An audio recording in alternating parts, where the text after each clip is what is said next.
2026 کو G H you میں قومی پالیسی اینڈ ایڈوائزری کونسل کی قیادت نے D G I S P R سے ملاقات کی، جس میں قومی بیانیے کے فروغ اور ریاست دشمن بیانیوں کے مقابلے میں مکمل تعاون کی یقین دہانی کرائی گئی۔ ملاقات کے دوران پاک فوج کے ساتھ غیر متزلزل یکجہتی اور داخلی سلامتی کے امور پر تبادلہ خیال کیا گیا۔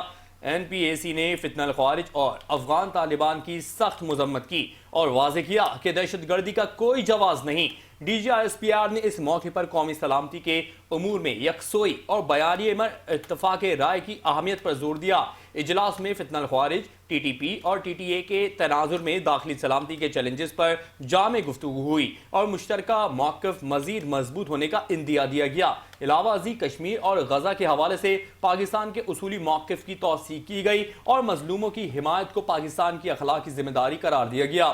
این پی اے سی نے ممبر و محراب کے ذریعے اتحاد امت، سماجی ہم آہنگی اور آئینی برابری کے پیغام کو ملک گیر سطح پر پھیلانے کا اعلان کیا، جبکہ نفرت انگیزی، فرقہ واریت اور تکفیری بیانیے کے خلاف زیرو ٹالرنس پالیسی اپنانے پر بھی اتفاق کیا گیا۔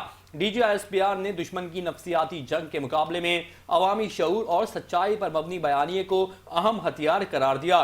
ملاقات میں ریاستی بیانیے کی ترویج کے لیے مساجد، مدارس اور جامعات میں آگاہی اور رہنمائی نشستیں بڑھانے کی تجاویز پر بھی غور کیا گیا۔ D G I S P R نے ملاقات کو غیر معمولی طور پر مفید قرار دیتے ہوئے اعتماد اور عملی تعاون کے نئے راستوں پر پیش رفت کی توقع ظاہر کی۔